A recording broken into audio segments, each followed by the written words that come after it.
এখন গাঁৱত আকাশী নামে এজনী ছোৱালী আছিল। তাই এবাৰ হাই ছেকেণ্ডেৰী ফাইনেল দিব।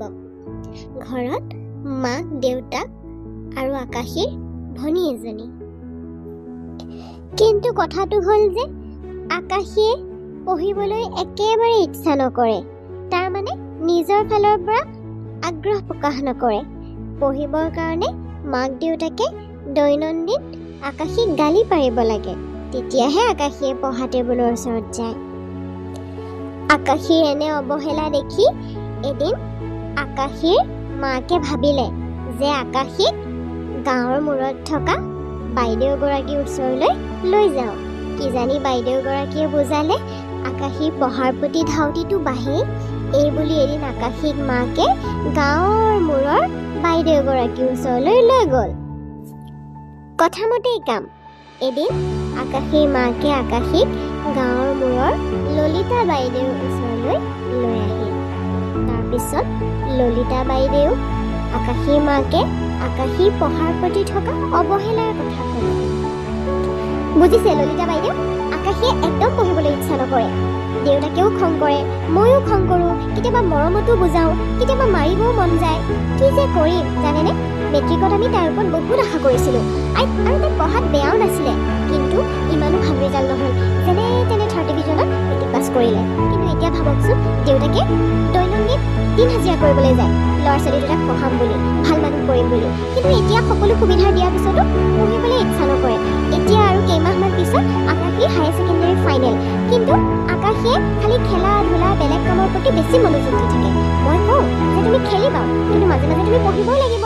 কিন্তু জানেনে ললিতা বাইদেউ, ৰাতিপুৱা খোৱাৰ পৰা দেৰিকৈ উঠিব, তাৰপিছত স্কুলৰ পৰা আহি খেলিবলৈ যায়, আৰু সন্ধিয়া আমাৰ সেই মোবাইল এটা আছে নহয়, মোবাইলটোতে ব্যস্ত হৈ থাকে, কিবা কিবি চাই থাকে, ভিডিঅ' চাই থাকে, আৰু 8টা বজাৰ পিছত ভাত খাব লাগে, শুই যায়। কওকচোন ললিতা বাইদেউ, এনেকৈ হ'লে কেনেকৈ ভাল ৰিজাল্ট এটা কৰিব?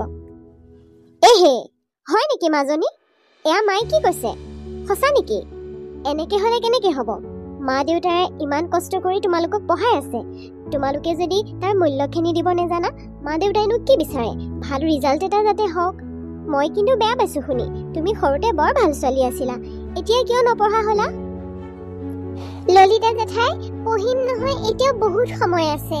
এই আৰু 2 মাহে আছে, ফেব্ৰুৱাৰীতহে পৰীক্ষা। সেইকাৰণে মই ভাবিছোঁ জানুৱাৰী মানৰ পৰা পঢ়িম আৰু। কিন্তু মাহঁতে নুবুজে, এতিয়াৰ পৰা পঢ়িব কৈ থাকে। নাই নাই আকাশী, এইটো তোমাৰ ভুল ধাৰণা। তুমি এনেকৈ ক'লে নহ'ব নহয়। সময়ৰ কাম সময়তে কৰি যাব লাগিব।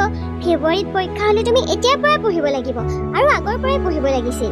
নহ'লে সময়ত তুমি কোনটো ছাবজেক্ট পঢ়িবা, কি পঢ়িবা এইবিলাক লৈ পেলাই তুমি খেলি মেলিত পৰিবা নহয়। এনেকৈ হ'লে নহ'ব নহয়। তুমি এতিয়াৰ পৰাই দৈনন্দিন ষ্টাডিখিনি কৰি যাবা আকৌ। শুনিছা জেঠাই কি কৈছে? মই কৈছিলোঁ নহয় তোমাক, তুমি আগৰ পৰাই পঢ়ি থাকিব লাগিব। তুমি ফেব্ৰুৱাৰীত পৰীক্ষা জানুৱাৰীত পঢ়িলে হ'ব নেকি কোৱাচোন? ইমান সহজ নেকি বস্তুবিলাক? ঠিক আছে, হ'ব বাৰু, মই চেষ্টা কৰিম। ৰ'বা, এনেকৈ নহয়। তোমাক মই এটা সৰু সাধু ক'ম, তুমি সাধুটো শুনিলে গম পাই যাবা। আচলতে নামতহে সাধু, এইবোৰ কিন্তু মানুহৰ জীৱনত ঘটি থাকে।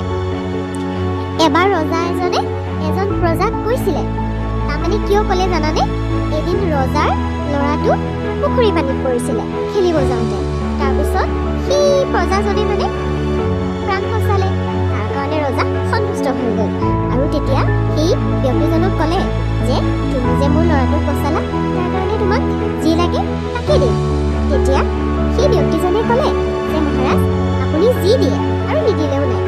তাৰপিছত সন্তুষ্ট হৈ ৰজাই ক'লে যে 2 কিলোমিটাৰ আঁতৰত মোৰ এটা ঘৰ আছে, মানে মেহেল আছে, তাতে ঢেৰ সোণৰ মুদ্ৰা আছে। তুমি যোৱা, মই তোমাক 1 ঘণ্টা সময় দিছোঁ। 1 ঘণ্টা সময়ত তুমি যিমানখিনি পাৰা সোণৰ মুদ্ৰা লৈ আহা। কিন্তু 1 ঘণ্টাৰ ওপৰত হ'লে কিন্তু তোমাৰ সময়খিনি পাৰ হৈ যাব। বুজি আছানে মই কি কৈছোঁ? বুজি আছোঁ ললিতা জেঠাই। তাৰপিছত কথামতেই কাম। সেই মানুহজনৰ নাম আছিল ৰত্ন। তাৰপিছত ৰত্নই ভাবিলে ভোকহে লাগিছে, যোৱাৰ আগত ভাত কেইটামান খাই লওঁ। ঘৰত গৈ তেওঁ নিজৰ ঘৈণীয়েকক ভাত দিবলৈ ক'লে। সেইদিনা আকৌ ঘৈণীয়েকে বিশেষ একো ৰন্ধা নাছিলে, আলু পিটিকাহে আছিলে।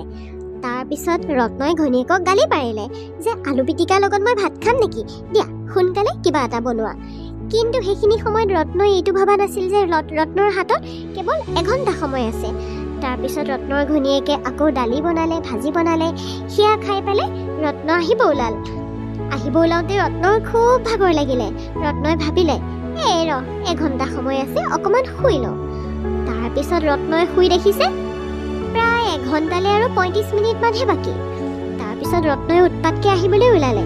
আহোঁতে গৰমৰ দিন আছিলে, খুব গৰম লাগিল। গছ এজোপাৰ তলতে অলপ জীয়াই ৰওঁ বুলি ভাবিলে।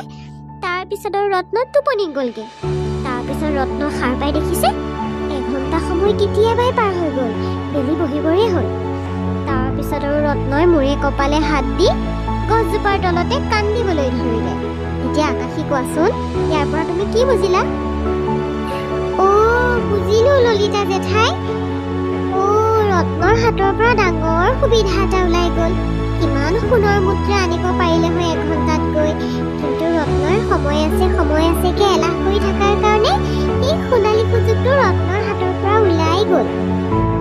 জেঠাই, মই বুজিলো দিয়ক। আজিৰ পৰা মোক আৰু বুজাব নালাগে। মই খেলা ধূলা কৰিম, কিন্তু অলপহে কৰিম। মই পঢ়াত বেছিকৈ মনোযোগ দিম। সময়ৰ কাম মই সময়তে কৰিম। এতিয়াৰ পৰাই মই পঢ়িম জেঠাই। আৰু মা, তোমাকো মই কথা দিলো মা, চিন্তা নকৰিবা। মই আজিৰ পৰা সময়মতে পঢ়িম, সোনকালে উঠিম আৰু সময়মতে নিজৰ অধ্যয়ন কৰি যাম মা, কথা দিলো। সঁচানে মাজনী? মা, সঁচা। এইজনীহে আমাৰ আকাশীলতাজনী। ধন্যবাদ জেঠাই, আপোনাৰ সাধুটোৱে মোক খুব অনুপ্ৰাণিত কৰিলে। মই আজিৰ পৰা সময়ৰ কাম সময়তে কৰিম। আজি মই বুজি পালো যে সময় বৰ মূল্যৱান। এবাৰ গুচি গ'লে আৰু ঘূৰি নাহে।